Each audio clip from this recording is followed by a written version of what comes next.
Miracles do happen. A gorgeously imaginative new musical is now on Broadway. Water for Elephants is a New York Times Critics' Pick. It's stunning, emotional, spellbinding entertainment. A dazzling love story, propulsive with passion.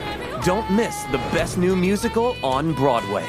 Water for Elephants. Get tickets now at telecharge.com and choose the ride. Hey there, it's Michelle Norris. I'm host of a podcast called Your Mama's Kitchen. When I travel, I'm usually looking for a way to find a taste of home when I'm not at home. And one of the things I love to do when I am at home is entertain. And Airbnb allows me to do that. When I was in California recently, I rented a house that had a great kitchen. And when we were sitting around the table, we were all thinking, we're in someone else's house. Someone could be in all of our homes as well. If you have a home, but you're not always at home, you have an Airbnb. Your home might be worth more than you think. Find out how much at airbnb.com/host.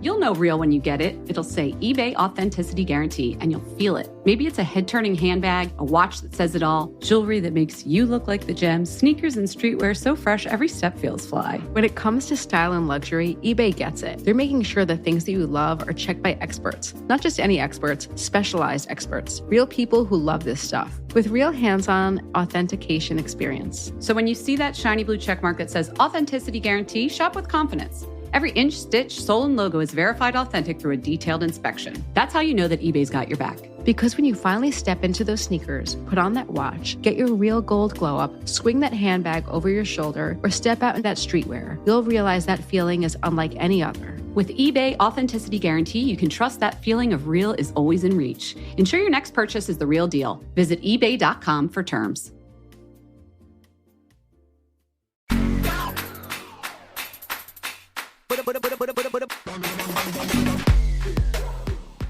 Hello and welcome to Fat Mascara. It's me, Jen, your intrepid beauty reporter. I am thrilled you're hanging out with me, even if you're one of those listeners who DMs me that you go to sleep to my voice. Honestly, if Fat Mascara is what you need to get your beauty sleep, I am here for it. Anyway, welcome to the Wednesday news episode. As promised, we have a repeat guest co-host coming next week, but before that, I had to get in one more of my beauty buddies. Please indulge me. He's sort of a repeat, actually. Today, we have Dr. Angelo Landricina. Yes, he's a board-certified dermatologist. Yes, he's at DermAngelo on TikTok and Instagram. But for today, let's all just think of him as our friend Angelo, who just happens to be able to give us real-time fact-checking and some Science Corner stuff. Also, by the way, we totally could have used you, Angelo, last week. My guest co-host, Alex, and I gave like a millisecond of credence to the idea that you can smell a baby's brain before their skull fuses.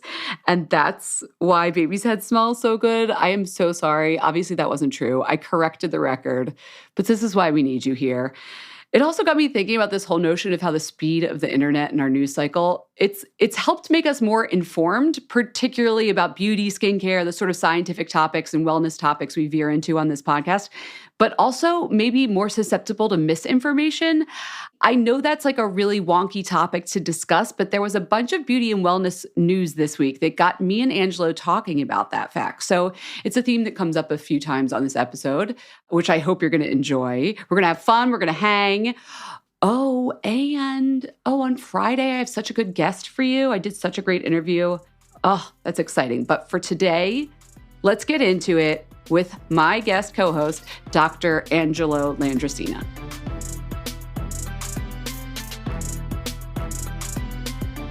Okay, Angelo, welcome back to Fat Mascara. But should I call you Dr. Landricina? Are we gonna do that this whole entire guest co-hosting You job? can call me whatever you want. I'm just glad to be here.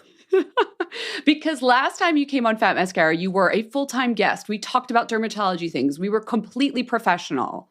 Did you have a jacket on? You might have even had a jacket on with your name on it. I wouldn't do that. But this time you get to be my guest co-host because I've seen you out and about in town.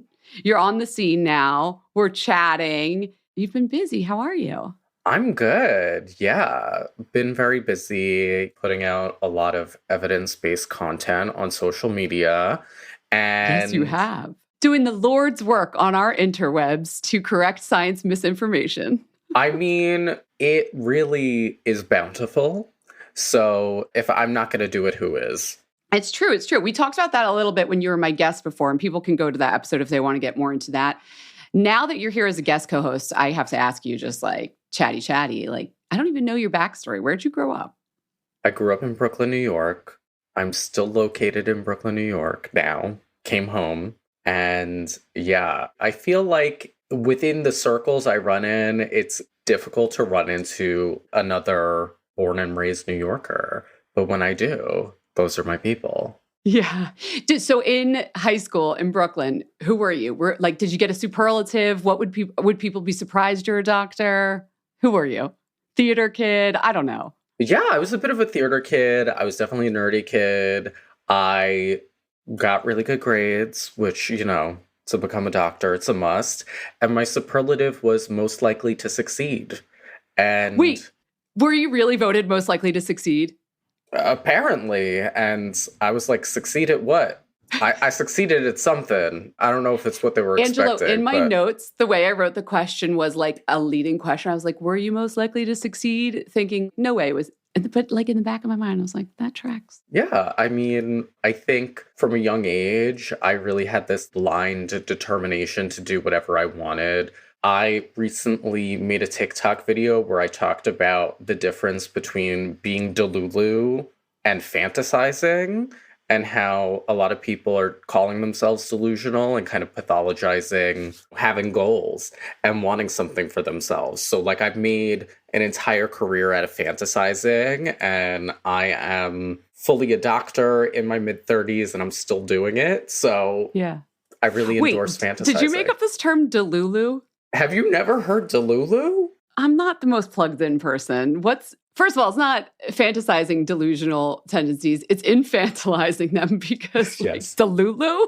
Delulu. Yeah, so a lot of people, I guess this is kind of Gen Z slang. They're like, oh, if you're being unrealistic, you're being delulu. And I said in this video, delusion is really when you believe something that can be proven to be not true.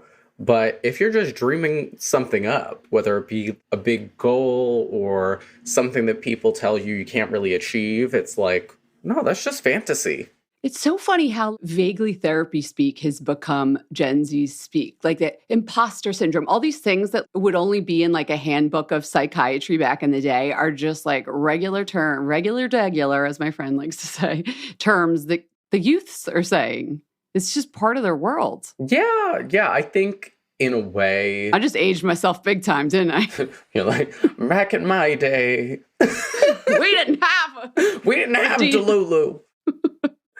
No, I really think, unfortunately, it's like a lot of what I see on TikTok is people trying to pathologize normal human experiences. And not everything really is that way. I watched an interesting movie called Bodies, Bodies, Bodies recently. Okay. And it's kind of a horror comedy, but it's written to be kind of a critique of Gen Z thinking.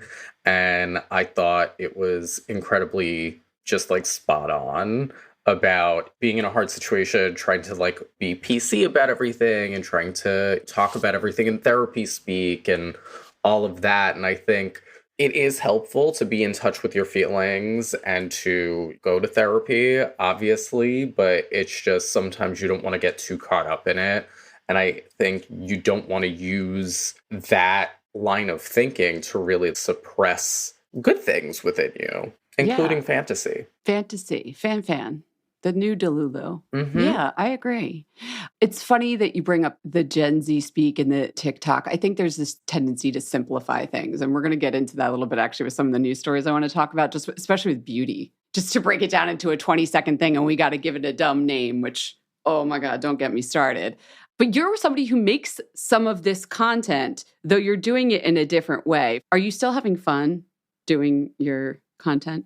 Yeah, I would say so. I mean, I would be lying if I'm not saying that sometimes it is a little bit of a slog just because I've spoken about everything. If it's out there, I feel like I've talked about it already. With regards to skincare, right? With regards to skincare, yeah. And I think that I am branching out into like new topics and talking about different things, but sometimes actually I've come to the conclusion that I do have to retread some topics because I'm putting out hundreds of pieces of content per year, and a lot of people come to me freshly and will ask me some of the same questions. So I try to really inspire myself by following what's on people's minds. Yeah. Well, as a service journalist for most of my career, I can tell you though, then it gets like, but I already did that. I already said that. Please see this. Please see this video. So I know what you're talking about.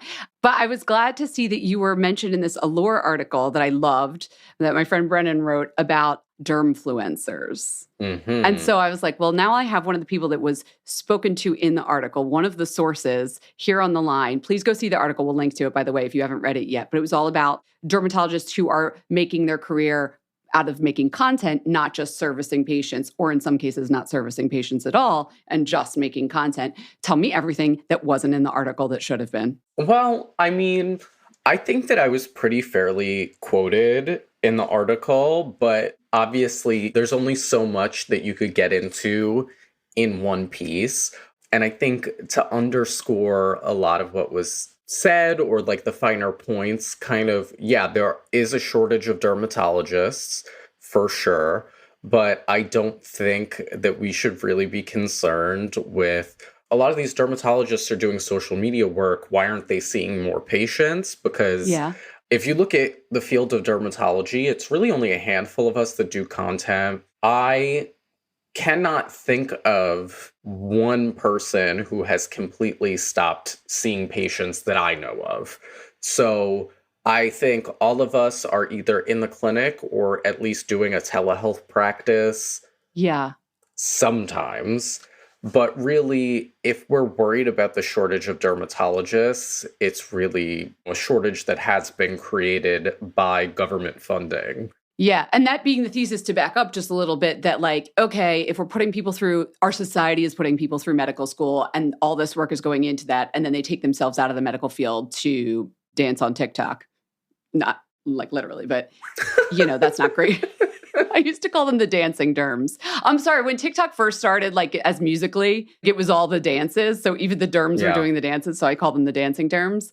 But yeah, to your point, it's more of an issue with the way that the medical education system is set up and the way that the healthcare system is set up, and not because, 0.5% of doctors take a half a day or a couple days a week to make TikTok videos. Yeah. I wonder what percent it is. And also, just to tell you, there are other pursuits that other dermatologists have that take them away from the clinic, whether it be consulting and other ways of working with the industry, research, which is important, teaching. And I mean, I would say that you can't just prioritize seeing individual patients over everything else. I think that a lot of us provide a service by providing public education about all kinds of topics, especially for people who don't have access to a dermatologist, whether that be because of health coverage or because of access in their specific area.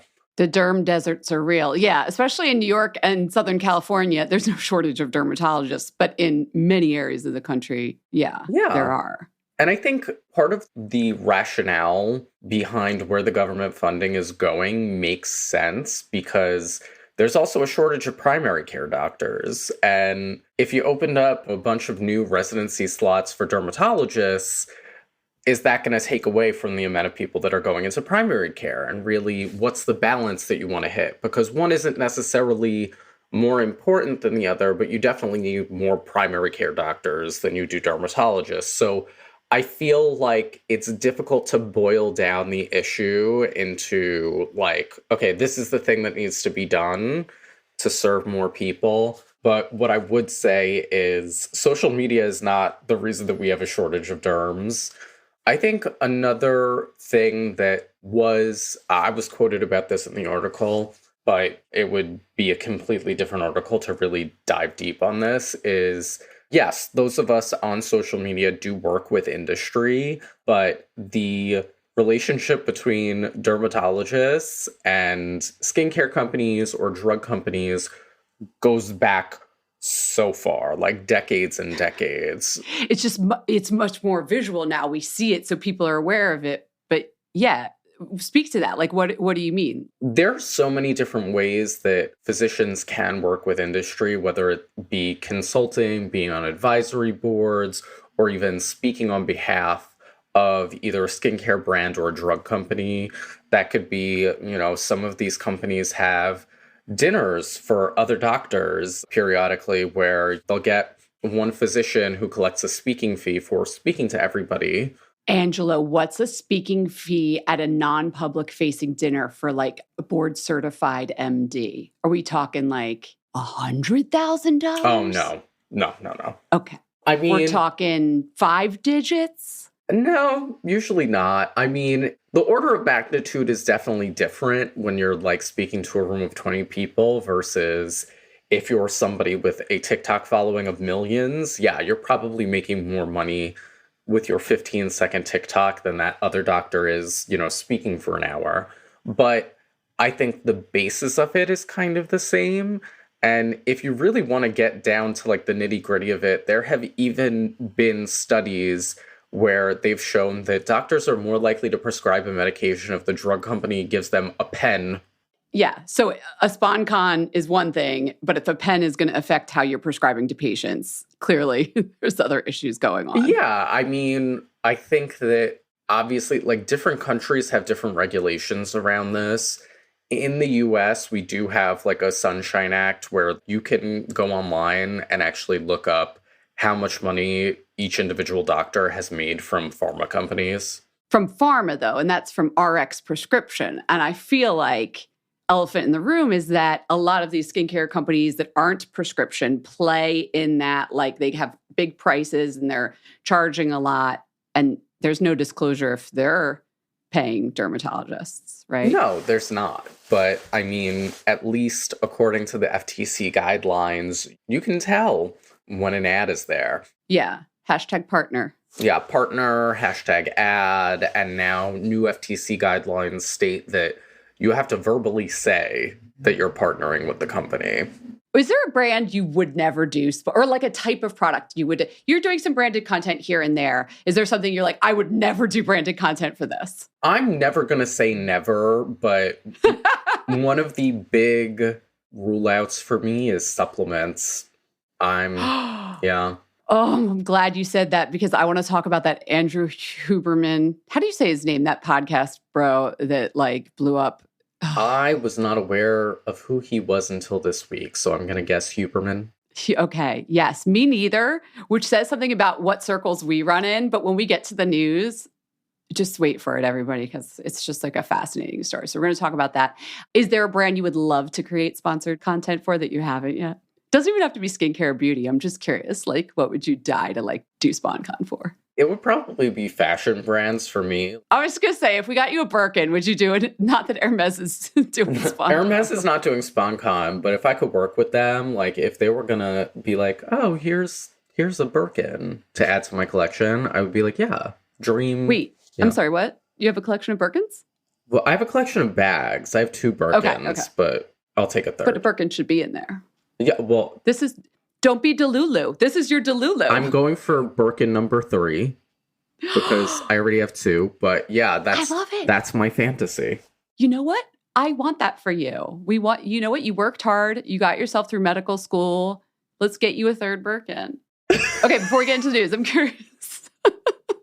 Maybe in the skincare world, like what news or trend can you just not get enough of, and or your followers can't get enough? Like you were saying, they keep asking for the same type of content. What is it that you're like, we just got to keep going on this? This is a good point to dive into. I mean, it's not necessarily a positive point, but diet and skin, I think, is something that's really trending because there is no shortage of unqualified people going on the internet telling you how to heal your gut for clear skin. Yeah. I think specifically with diet and acne, I think maybe we touched on this the last time we spoke, but the data is very complex. And unfortunately, even a lot of my dermatology colleagues online try to turn the information into like little digestible bites in ways that kind of erase the complexity of it. for me, I think one of the concerns is that so much of this content around, healing your gut and what you need to eat to have clear skin is really just promoting disordered eating more than it is getting people results with their skin. So I'm not saying that, we're never going to reach a point where dietary recommendations are important or that there are not individualized dietary recommendations that might make sense for people in consultation with their doctor. I just think that for the most part, if you're trying to navigate it on your own, there are certain things that are not worth the time when your effort could be spent elsewhere. And I think that that's not really worth the time. Okay, we have to get right into the news because my first item is going to touch on this, all right? Okay, Angela was just like, I'm the news music goes there. And I was like, yes. And then we're going to get right into nutrition-ish because the first thing I wanted to talk about was, ties together everything we were talking about in the intro. And I love a segue, sexy water. Have you heard of sexy water? Not until you brought it up, but everybody has to put a new name on everything. It's true. But it's also this obsession with hydration online. I don't know why people think water is the cure of all evils. Like if I just drank more water and everybody's walking around with these. I just went to visit my friends in Jersey. Like everybody in their family had a huge cup. I don't even know if they were Stanley cups or whatever, filled with their water of choice with like little flavor packets and things. And okay, sexy water comes along and that's adding some supplement powders into your water. And this speaks to what you were talking about with the vitamins. What's your take as a doctor on all of this? So I firmly believe that people should not just be randomly taking supplements of any kind. I think that anything you want to take in that realm should be run by your doctor, especially if you're on other medications or if you have any kind of medical conditions. Because do supplements work sometimes? Yeah. But because of that, they can also interact with medications. They could cause issues for people with certain health problems. So I think just like throwing a bunch of supplements into water and not knowing why you're doing that. You're doing it to be sexy, Angelo. There are other ways to be sexy. Come on. Like, do you really think somebody's going to come up to you and be like, oh, like you're drinking ashwagandha? That's so sexy. Also, ashwagandha and cordyceps and mushrooms are like the least sexy. It's like a brown powder. Anyway, so in this one person who now there are many recipes, of course, of these waters. It's filtered water, lemon, cucumber, spearmint, a scoop of colostrum. Isn't colostrum the stuff the cow has for the baby or breast milk or something? So colostrum is the first breast milk that comes in after you give birth. When they're saying they're putting colostrum powder, I'm like, from what animal? I'm assuming a cow, but again, they might not know. Even with some of these powders, a lot, unless it's vegan, people don't know what it's coming from a shark. It's like often a shark. I don't know why. Anyway, also in here is chlorophyll, lion's mane, which is a mushroom, cordyceps, which is a mushroom, and mushroom multivitamins. What the hell is a mushroom multivitamin? Anyway, like, does anything in there strike you as like, oh yeah, that makes sense. That's good for your, I don't know, your skin, your glow, your sexual health?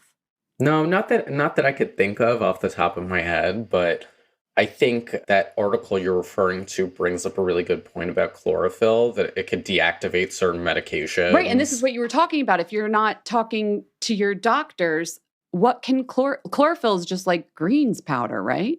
Not necessarily. So chlorophyll is the pigment that makes plants green. So it's like a phytochemical. It's important for photosynthesis. Yes. And they extract it, and then what can it cancel out? What drugs can it cancel out?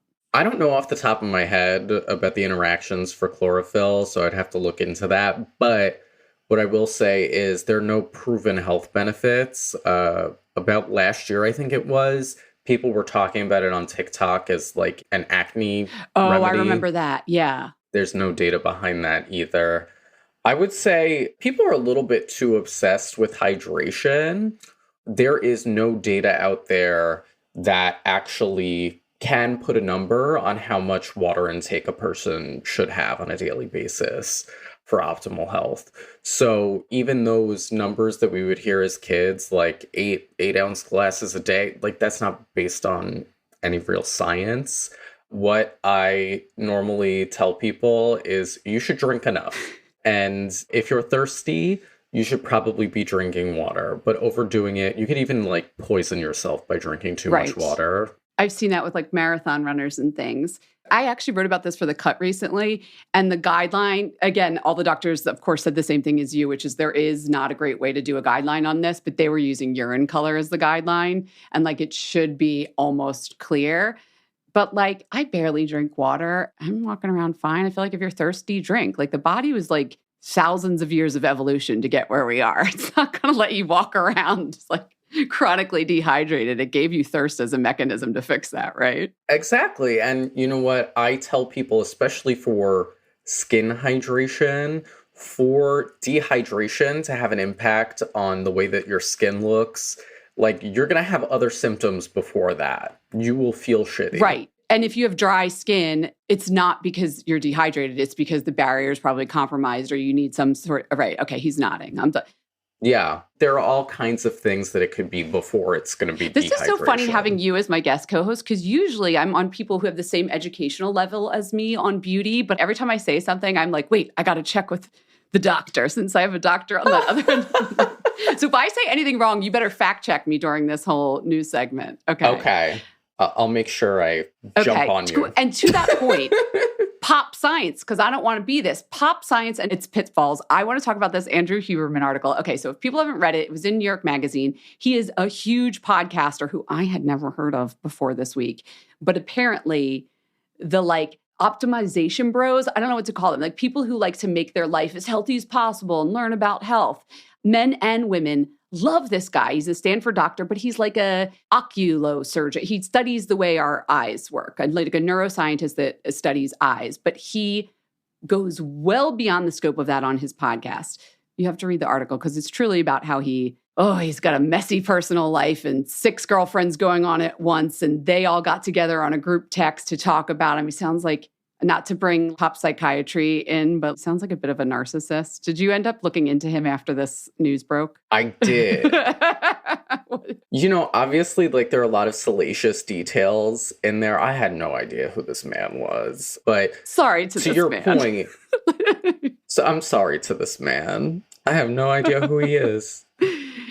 Yeah, he really is the Dick Cheney to my Keke Palmer. But I really think that the issue here is more about pseudoscience. That's what I wanted to talk to you about. Yeah, tell me. Apparently his credentials were overstated, but he is a neuroscientist. And I think that, unfortunately, the line of where you can give advice is a little bit murky sometimes. So obviously there's a lot of overlap in different disciplines, but I think as far as the recommending of supplements and things like, well, by this point in the podcast, y'all already know how I feel about supplements, but I think a lot of those recommendations, from what I hear, being based on low-level in vitro data or mouse studies, that's not good science to me. I also think that we kind of need to be wary. Like sometimes, even me as a physician, I can interpret data and I could read journal articles, but I'm not going to be out here talking about neuroscience because my background is really in dermatology.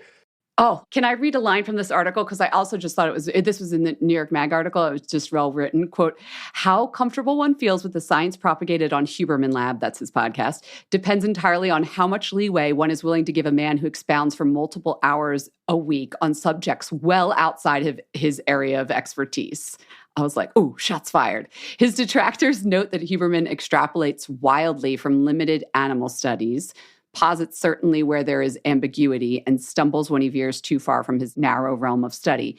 It's not just him, though. This is kind of what we were talking about with the TikTok thing before, and with people going for 30 seconds and trying to take an entire paper about a topic and like distill it into 30 seconds. Do you think we as Americans are gullible to science misinformation because of the way our media culture is?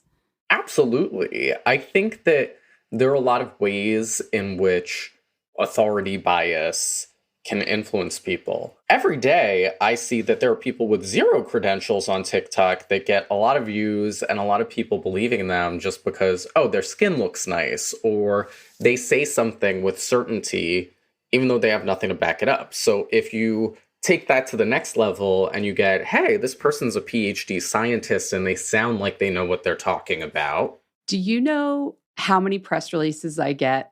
So first of all, fact-checking standards as a journalist, I don't know if everybody abides by these, but with the Associated Press and things like that, you can't call someone a doctor unless they have an MD or DO, like use the honorific in line as I'm writing with the places I write for, because it does imply a medical doctor.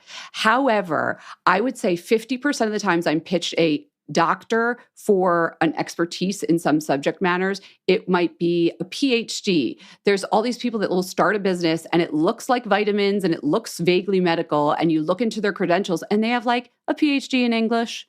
And good for you for getting a PhD. Like, wow, I know that takes a lot of expertise, but I think it's really misleading to call yourself a doctor when you're talking about vaguely medical stuff when you have a PhD. No, I totally agree with that. It's about how it's presented. But on the other hand, I also think that, especially in the US, science literacy is not necessarily all there when interpreting this type of stuff. Yeah. And you know what? It's a hard nut to crack because being able to discern what is basically like junk research is very difficult, even for somebody like me who has to do like sometimes I've been it's guilty hard. of it where like afterwards another expert told me, oh, that paper, go look into the funding of X doctor whose name is on that paper and they got money from whatever. Yeah, and I mean, for something like that, that doesn't always necessarily mean that it's true or the research is not good because of funding, but like a good example of this is something I harp on a lot, is the whole rosemary oil for hair growth, which I've been saying forever makes no damn sense. And recently, Lab Muffin Beauty Science, Michelle, she did like a very extended YouTube video about how the study is crap. And meanwhile, you have doctors on social media saying that this is a viable treatment for hair loss. If you read the study, you could tell that it's crap. The thing is, it is so hard. So many times I've sat in a hairstylist chair or I've sat with girlfriends, and you don't want to like get into that conversation because people weaponize facts, you know, or they like pick and choose the evidence they want to have an argument with you. And sometimes I hear people say things that are incorrect, but their personal experience backs it up. And people will take their own personal experience, anecdotal though it may be, with many other variables involved, and their friend's personal experience over a paper any day, and you know it's true. How many times have you been with a patient and they've been like, it worked for my friend, whatever the thing is? Oh, yeah. I see it with patients. I see it in my comments section all the time. And here we are, like, there's something to public health. And we're like, I have a podcast where we talk about healthy topics. Like, I am probably guilty of what Huberman does, but not to that extent. But I also want to be the one who talks about it so people are peeling back the curtain and realizing what's going on and taking everything with a little grain of salt so that they can, but also like, you don't want to send out people like, do your own research. Well, that's why they come to TikTok, because they don't have time to read. Yeah, they don't know what that means. I'm like, not going on PubMed do your own research is not a good thing to tell people. Well, even a well-meaning layperson who actually wants to search on PubMed, like so many of the articles that you can find from journals are behind a paywall. Yeah. We journalists have our tricks for that. Oh, but I urge you, if you have not read just this article, just for the gossip fest alone, but I think the take that you and I wanted to talk about was the pop science of it all. And I think it's something that like more people need to be talking about. On that outside of your, me and my segues, on that outside of your area of expertise, let's move into this next story I wanted to talk about. It was in the LA Times, but it's recounting something that happens not regularly, but it does happen. In 2020, a 28-year-old woman in California died as the result of liposuction surgery, which it turned out was performed by a pediatrician. I believe actually they had a family medicine background. But a nationwide study of doctors marketing themselves as cosmetic surgeons recently found that 12% of those doctors were practicing outside their scope of expertise. So this is a problem because this goes to, again, you just told me look for an MD and a DO. I found an MD. Great, I'm going to get a cosmetic procedure. What else do people need to know besides the fact that the person's a doctor? Should they be board certified in the surgery in the specialty that they're going to them for, do you think? I think it's a very complex issue. When it comes to something like plastic surgery, though, you want to make sure that they are board certified in plastic surgery. Like, full stop. Yeah. For something like significant liposuction, there are some dermatologists that do liposuction too and are very well trained. So I would say board certification in dermatology too. Okay. For that. Just because it's very invasive, I have seen cases, like I had a patient once who had severe complications from liposuction that was done by a family member who was an internal medicine doc who took a weekend course to learn how to do it. Wait, that has layers because, like, that's your family just did that to you. Also, are doctors not supposed to operate on their own family members? Not for, like, cosmetic, but, like... I think for cosmetics, the line is murky, but in general, you're supposed to, if there are other options, send your family members to other people. Yeah. There was a line in the article, one of the doctors, Dr. Hawes, she's the president of the Aesthetic Society. Do you belong to any of these societies that are, like, outside of being board certified dermatologists? Do you belong to any other certification bodies? I'm a member of the American Society of Laser Medicine. Yeah. But that has nothing to, I'm just curious now, those societies have nothing to do with your board certification, correct? No, they do not. So for me, for dermatology, our certifying board is called the American Board of Dermatology, which is separate from what a lot of us are part of, which is the American Academy of Dermatology, which is a separate professional organization. So you could be not a quote-unquote board-certified dermatologist, but still be a member of the American Academy of Dermatology, right? They might not let you in. I don't know if they have a membership type for people who are not derms. They probably do, but to be, like, specifically a fellow of the American Academy of Dermatology, they want you to be board certified, and they don't give the board certification. This is where it's all really sticky. So the American Board of Dermatology board certifies dermatologists in the US. And so all these other practices, including cosmetic surgeons, have their own boards that certify people in those specialties, correct? Yes. So there's going to be a board of plastic surgery specifically. And that's what you should be looking for if you're getting procedures. Yeah, procedures like that. So I think it's interesting in my field when it comes to cosmetic procedures. So I do a lot of cosmetics. There are a lot of either nurse practitioners or PAs or even RNs in some states that do minimally invasive cosmetics like Botox, filler, lasers. And some of them are very good because they've done their due diligence, they've studied really hard, they have a lot of experience. But it's difficult sometimes to tell how much experience somebody has. One of the things that I always say is that before you even learn how to do a procedure, you should be able to know what can go wrong and how to fix it. And I think this plays into this whole idea of people doing, like, these extreme plastic surgeries too.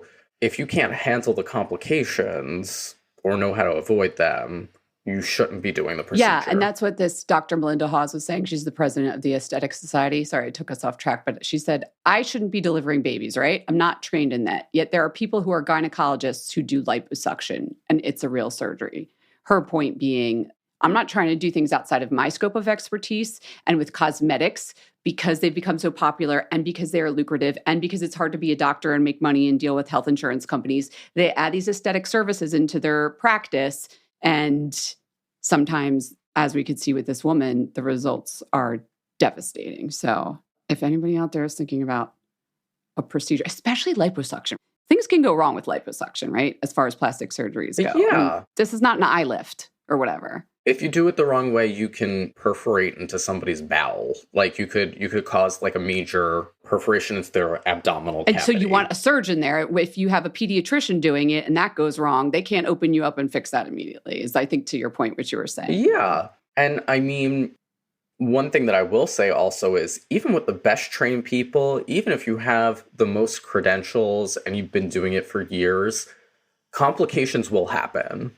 one of the things that one of my attendings told me when I was a resident is like, the more that you do, the more complications you're going to have, because sometimes it's not a matter of how good you are or what your technique is. It's just like things will happen. There are adverse events associated with any procedure. So you need to know how to handle it. You can't just say like, oh, I know how to do the liposuction, so I'm good. No, you want someone who's seen the multiple things that can happen and has already learned how to fix them. Yeah.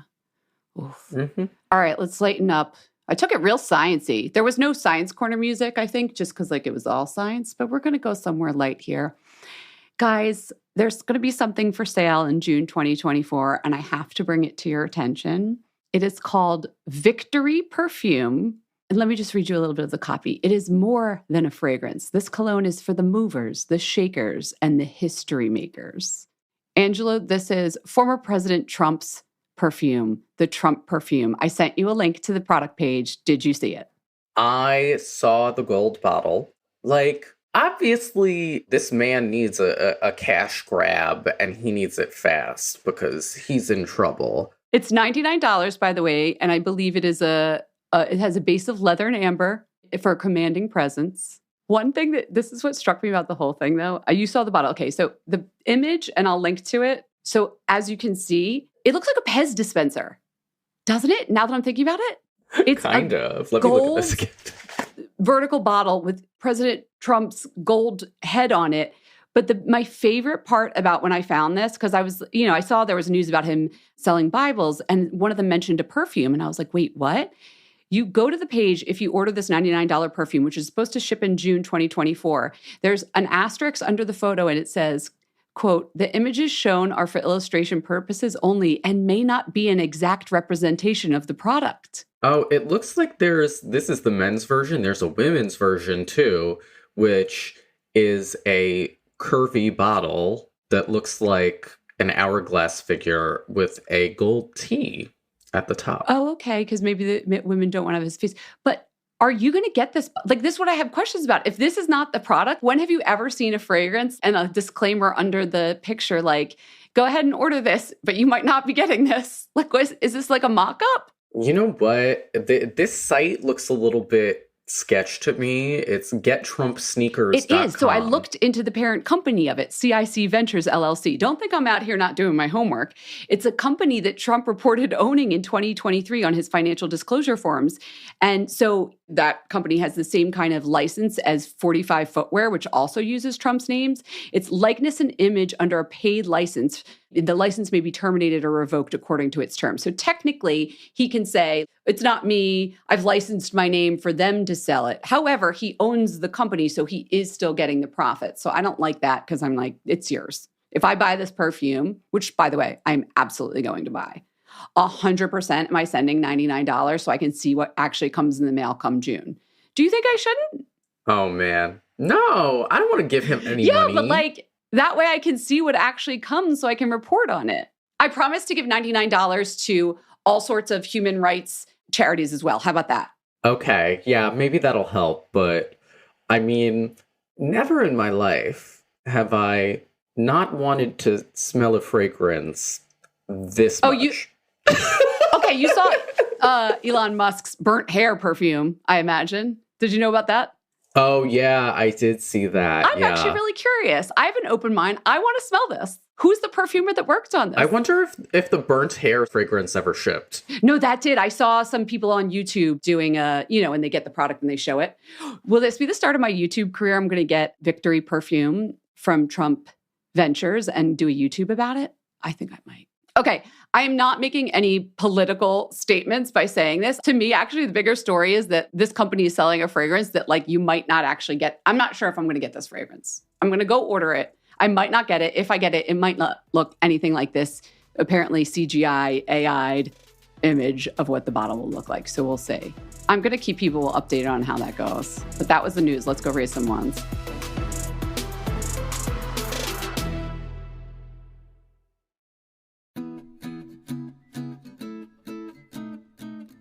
Hey, Hey everyone, it's Jen. Listen, I think one of the beauty issues Fat Mascara listeners ask me about the most is how to help their hair grow thicker and longer. I'm not going to lie, it takes a bit of patience, consistent routine with products that work. For me, that includes Vegamore and especially their Vegamore Grow Hair Serum. My favorite thing about it is that you can use it daily even if you don't wash your hair every day because it works on damp or dry hair. You just massage a little bit into your scalp, doesn't affect the texture or your styling, and being able to use it every day means you will use it. Even I was able to make a habit of it, and that consistency is the key to results. Honestly, I wish I had taken a before and after picture from using the Vegamore Grow Hair Serum, but you can see some of their great before and after pictures on their website, vegamore.com. I just know my hair is thicker and growing faster since I've been using it. It's been 7 months now, and I'm sticking with it. One bottle lasts a month, so get a subscription to Vegamore to save money and so that you won't run out. Vegamore also has great shampoos and conditioners you could add into your subscription as well. If you've heard Jess and I talk about Vegamore and you've been thinking about trying it, now is the time. Get a fresh start for spring and support our show with a 20% off discount. That's right, elevate your hair wellness routine this year with Vegamore. For a limited time, get 20% off your first subscription by going to vegamore.com/fatmascara and using the code FATMASCARA at checkout. That's vegamore.com, vegamore.com/fatmascara, code FATMASCARA to save 20% on your first order. Again, VEGAMOUR, vegamore.com/fatmascara, and use the code FATMASCARA.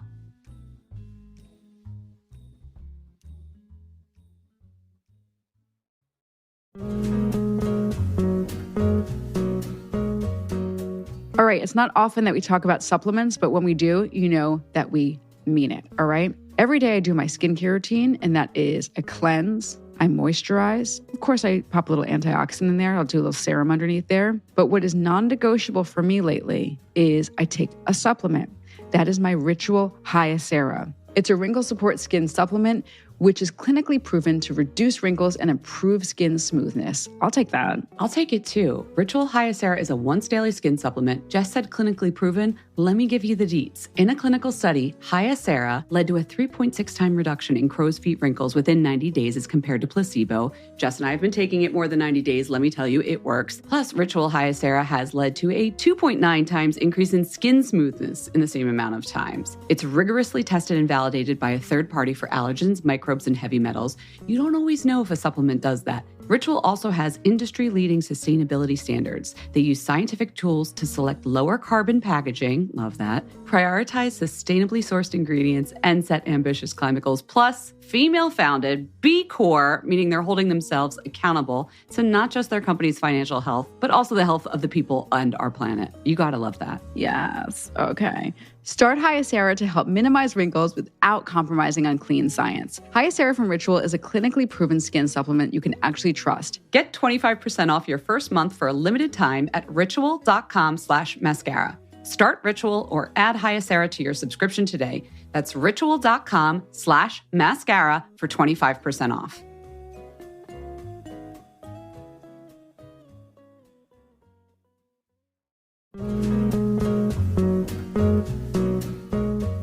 Okay, everyone, guess what I did last night? I slept in my Honey Love bra.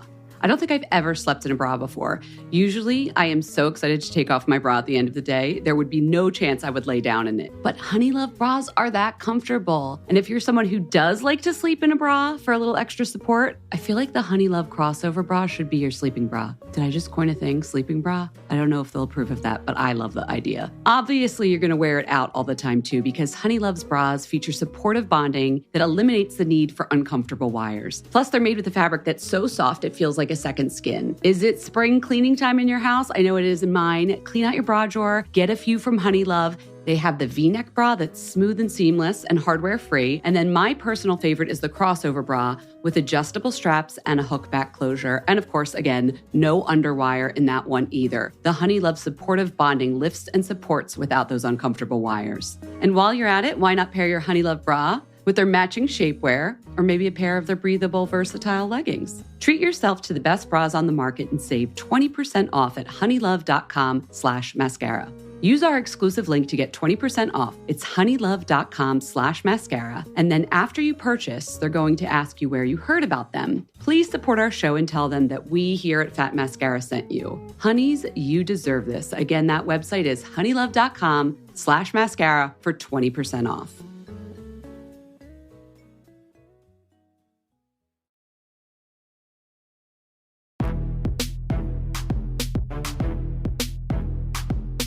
Okay, it is time to raise a wand where we share a listener's favorite product. I'm so glad you're here because I got a letter from a listener. I understand, everybody. You don't want to come on the voicemail. It's scary to record your voice. So every now and then I will allow it. You guys write me emails all the time, but I'm going to read one instead of playing it because I'm curious what you think about this. So this reader, JF, says, hey, I discovered hypochlorous, as in hypochlorous acid, which we talked about last week, via a dental visit. Little did I know the exact same stuff I was rinsing with was the same thing in the Tower 28 bottle. And with that in mind, I bring you, and this is her raise one, Briotech. It is way less expensive. I usually do a 2-bottle deal. They have other variations for cleaning, and I know they are probably the same, but I just can't. I don't mess with them. You can order the Briotech from Amazon on their site. Since I got this from the dentist, it is the one I stand by. I don't trust many quote unquote Amazon brands because my skin is, well, mature. So I discovered I can't go too hard like I did when I first got it. It has been a miracle for keeping my HS in remission. And she speaks to hidradenitis suppurativa. Did I say that right? Hidradenitis suppurativa. Oh my God, what if I hired you just to be on call during all of my podcasts for when I mess up scientific language? I'd do it. Thank you. She says that's a skin disease that primarily affects women, in particular African-American women. And so she sprays hydrochlorous acid on her trouble spots and areas that are known to be trouble spots. And this is like her huge razor wand. She puts it on a cotton pad or Q-tip. I'm summarizing here. I'm sorry, JF. You're the best. I love you. She finishes with, I am so not a health nut, but I went a bit crazy for a minute, spraying everything and everyone with the product. A scratch on my cat, got it. My makeup brushes. It's fine for the synthetic ones, not the best for the natural ones. And then I caught myself on the cusp of effing up my skin barrier. So now I'm back to, quote, use as needed. I think you are doing a great job with all of your guests. FM never disappoints. Love, JF. Okay. The reason I read this is because I want to get into hypochlorous acid with you because my last guest and I were like, oh my God, it's the wonder product. It's like, oh my God, it's like fantastic. Or Windex from my Big Fat Greek Wedding. That's the way she was writing about it too. But clearly this reader who has hidradenitis suppurativa? Hidradenitis suppurativa. HS for short. Let's just go with HS. Went a little bit overboard. Can you tell me, why is this the wonder thing? What is it? And how do you actually use it as a doctor? So I don't know if it's necessarily the miracle cure that everybody's making it out to be. And I think that in the public, it's really misunderstood how it works because even among some doctors, there is some misunderstanding. For those of you who don't know, hypochlorous acid is essentially what you get when you put bleach in water. And the idea for using this for skin goes back very, very far. So in dermatology, it's a classic remedy for eczema. And typically the way that we would use it is to tell people to dilute bleach into like a full bathtub of water for their kids with eczema and have them bathe in it. And it works really well. Classically, it was thought that there is some dysbiosis, kind of like a imbalance of the microbes on people who have eczema just because their barrier's impaired. But what we ended up learning more and more is that its effect probably isn't as much from its antimicrobial activity, but is more because it's anti-inflammatory. A million years ago, when I was a med student, I helped conduct research where we actually looked at some of the inflammatory targets of hypochlorous acid and how they were expressed in skin that was an eczema lesion versus normal skin. And we found that, not surprisingly, a lot of those targets are really upregulated in eczema. So this is potentially a really good treatment for that. What I will say is people are touting it for acne, for, this is the first I've heard it used for HS. Rosacea for me, I swear it helps with my rosacea. Yeah, and I mean, it could be that it's having anti-inflammatory action. Can you go overboard? Yeah, I mean, it can be irritating if you use too much, but... Let's put a big caveat here. Okay, bleach is one thing. There's sodium and chlorine, and then water has hydrogen oxide. You can't just mix like in your bathtub bleach and water to get hypochlorous acid. Yes, you can. So when they say a 0.02% of hypochlorous acid is the concentration here, that's actually a solution of 0.02% bleach in water. They've worked it out where when you dilute it, the amount of the hypochlorous acid, that's the concentration you're getting in the final solution. That said, I do not recommend that people start mixing their own hypochlorous acid at home. You know that's where this is going. We cannot let that take off on TikTok. Then we're going to have people out here with bleach on a cotton pad bleaching their face. Yeah, but I mean, even the bleach bath that I was talking about, make sure you're talking to your doctor or to your dermatologist before you do that so that they could give you thorough instructions about measurements and things like that.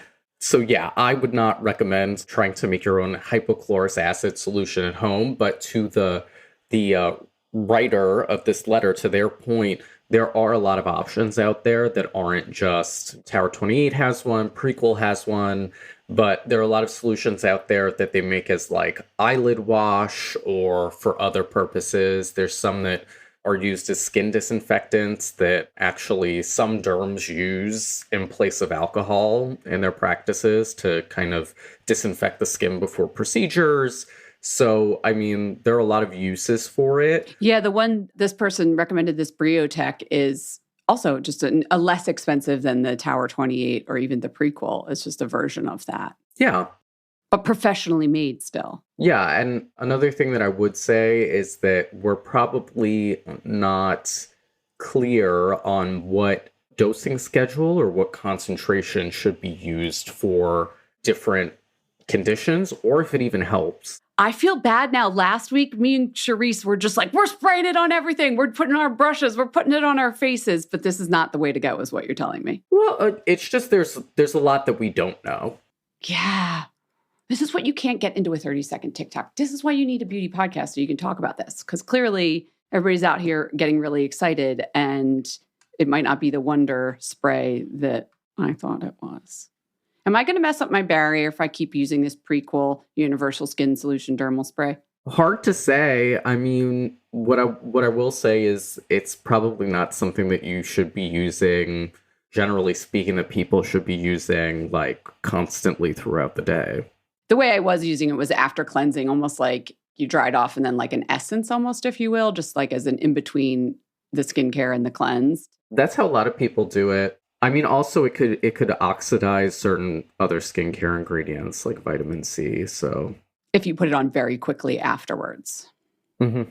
All right. So I got to slow my roll on hypochlorous is what you say. However, potentially, it's just this, like with so many other things in skincare and personal health, there's not like a cut dry answer. There's a lot we don't know. Yeah. Well, I do appreciate JFA telling us about the cheaper version from Briotech and just bringing up HS, which I'm sure other people suffer from and may not even know. So they should head over to the derm to figure out what's going to work for them, even if it's not hypochlorous acid. Okay, if you ever raise the wand, I love you, JF, but I would love to hear your voice. So call us, 646-481-8182. Leave me a voice message. I will not pick up the phone. Everybody gets so nervous. By the way, you can also text that number. I figured that out a couple months ago because there was like something in the little voicemail box. I was like, what is that? And someone was over here texting me. So if you're listening to the show right now and have thoughts, text them to me, 646-481-8182, or send me a voice memo, info@fatmascara.com. Okay, it is time to raise our wands. You are my guest. I want to know what you want to raise a wand to. I want to know a couple things you want to raise a wand to. I have a collection. You have a collection. Okay, you want to just go into it, or can I just tell me everything? Yeah. What do you want to raise a wand to? Okay, so you asked me for something fragrance, right? Yes. I'm burning a candle right now. So me with candles, I always forget to burn them, so I don't go through them that quickly. I've been working on this one for months now. This is Hellbound Heart from the New Savant. They are, I believe, New York-based, queer-owned, and so I was like, I want to try it out. This scent has charred wood. It says roasted blood. I think this is Halloween themed. That's why. They do some seasonal candles. You gotta, yes. Warm amber and bottled tears.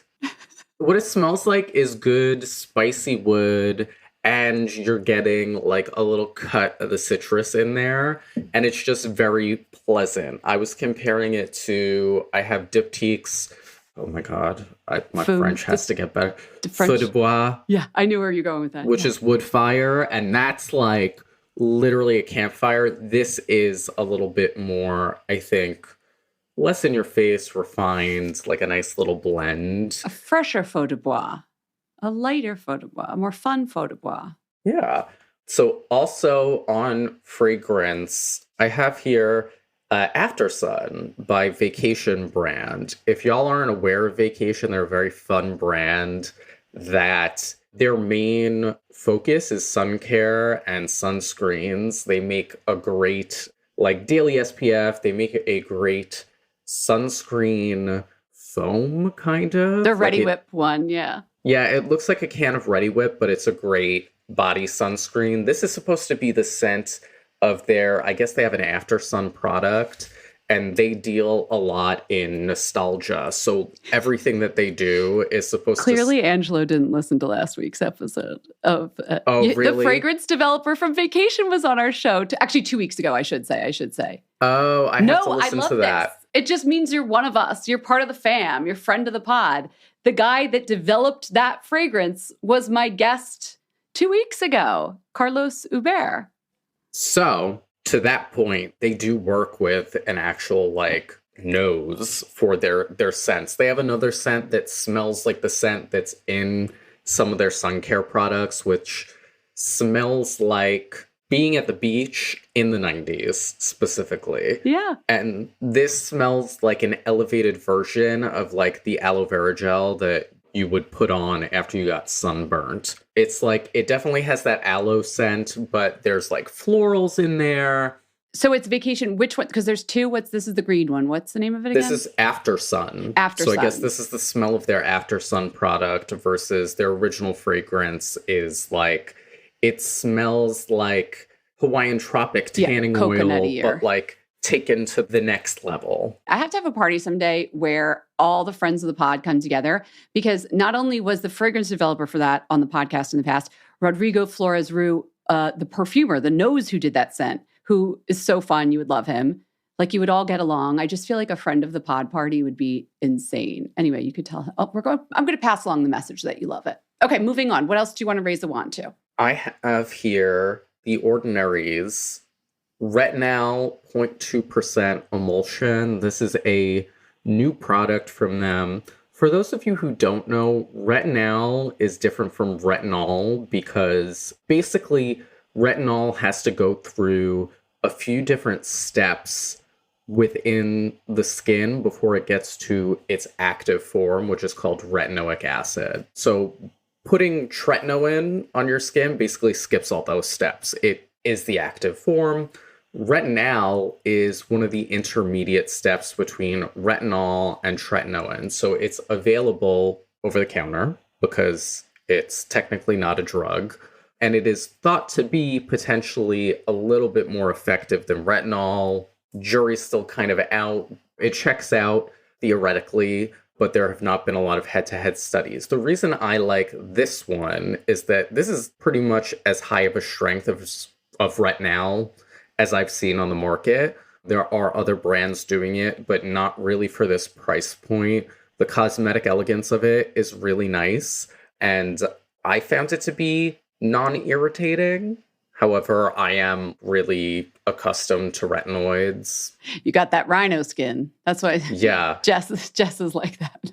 I couldn't handle it. Isn't there some thinking, too, that when you're putting on retinol, because it doesn't have to go through those steps, some of the irritation and inflammation caused is from that process of going through the steps? So if you're using the really weak retinol with an O that has to go through 1, 2, 3 or 4 steps to get to retinoic acid, that in that process is causing irritation? Or is it just that it's just more potent and that's why you like it?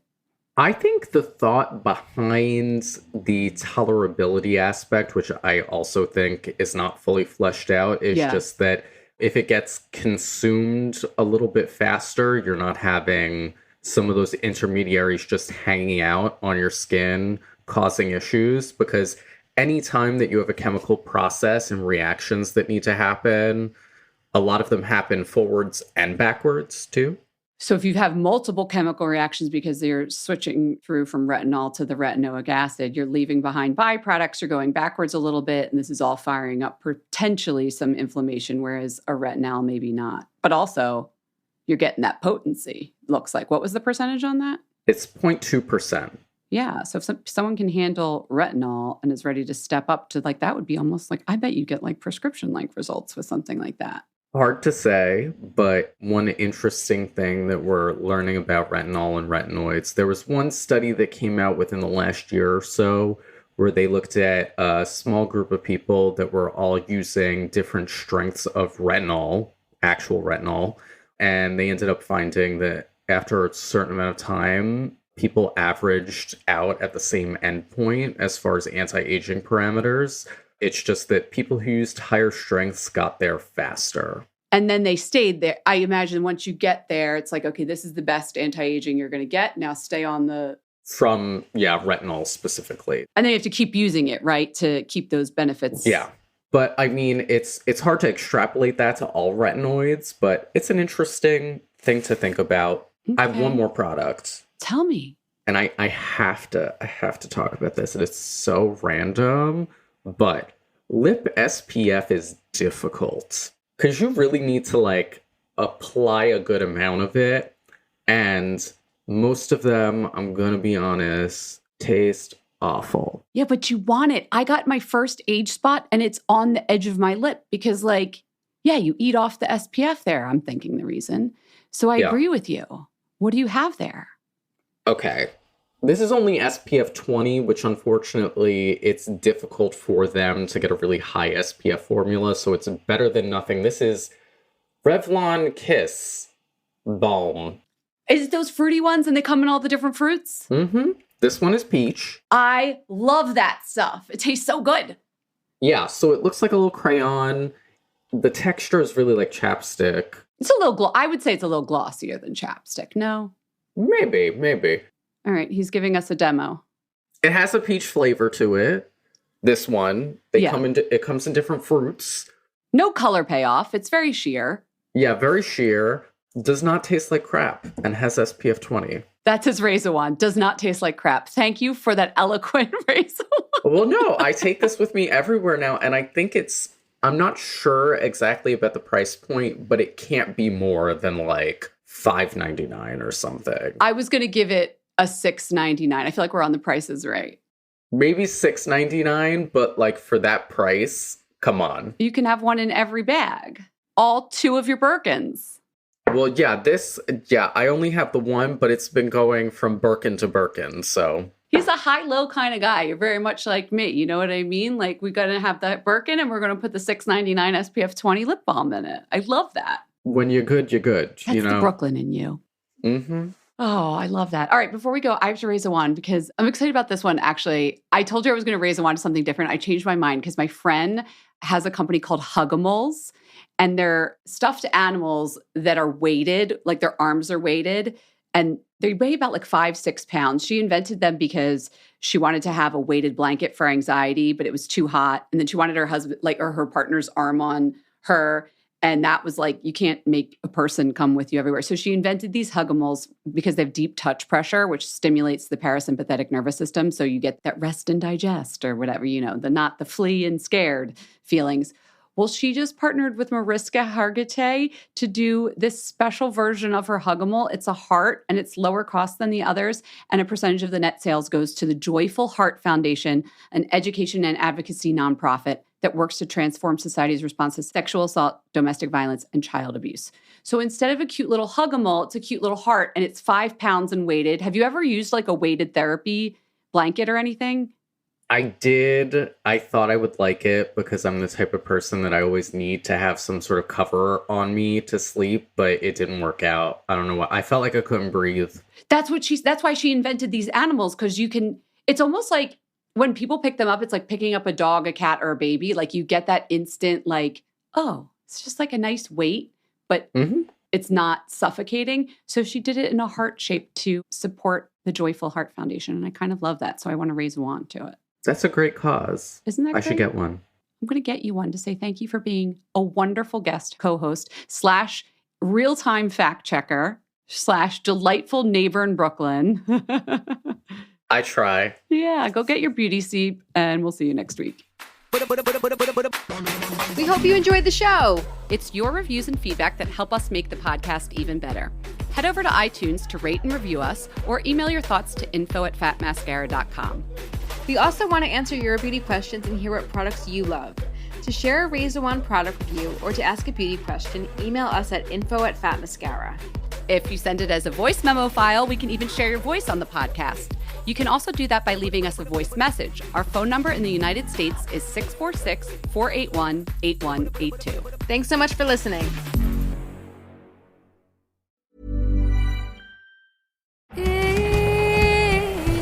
Miracles do happen. A gorgeously imaginative new musical is now on Broadway. Water for Elephants is a New York Times Critics' Pick. It's stunning, emotional, spellbinding entertainment. A dazzling love story, propulsive with passion. Don't miss the best new musical on Broadway. Water for Elephants. Get tickets now at telecharge.com and choose the ride. Planning for your next trip? Elevate your travel style with Quince. Quince has all the jet-setting essentials you'll want for your next getaway, like European linen, premium luggage options, buttery soft Italian leather bags, and so much more. And is all priced at 50 to 80% less than similar brands. Plus, Quince only works with factories that use safe and ethical manufacturing practices. Pack your bags with high-quality essentials you'll be wearing for vacations to come with Quince. Go to quince.com/pack for free shipping and 365-day returns.